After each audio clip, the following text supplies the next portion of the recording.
understand that you're an adequate opposer of socialism. My question to you is about socialist ideas that have worked in the past, such as Social Security or Medicare. I understand Social Security is a mess right now, but it has helped millions of Americans in the past. So do you think that we should banish socialist ideas in general in the United States, or limit it to banish? Something like and the reason I say that is because so what socialism basically does is it takes the resources of a given society and it freezes them there, and then it redistributes them. It doesn't account for growth. It doesn't allow for innovation and enlarging the pie.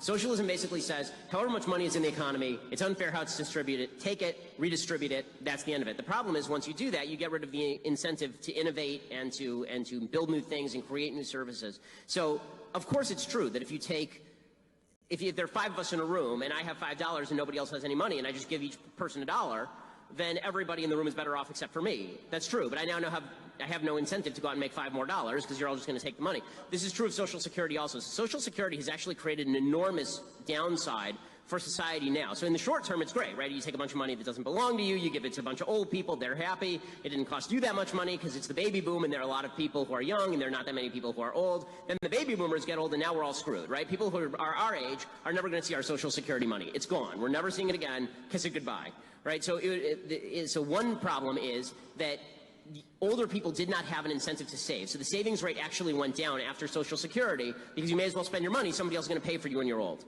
The second thing that happened is people stopped having kids as much. It actually had a market impact. Jonathan V. Lass at Weekly Standard has a very good book about this.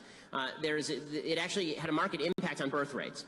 Because one of the reasons to have a kid, not to be cynical about this, but it's true, is that historically, when you get old, who takes care of you? Your kids, right? I mean, that was the net cost. The net cost was that you were going to spend an enormous amount of money educating your children, bringing them up, keeping them safe, and then, when you got old, you weren't going to have to worry about it because little Billy was going to take care of you. Now Social Security takes care of you, so do you even have to have kids? And that's what's created this enormous bulge in the old population in the United States and very little on the young side of the population in the United States.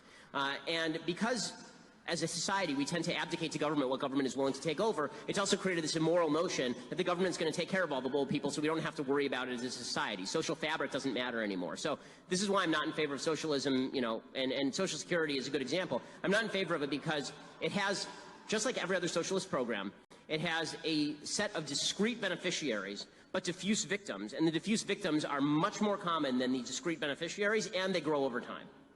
Okay, thank you.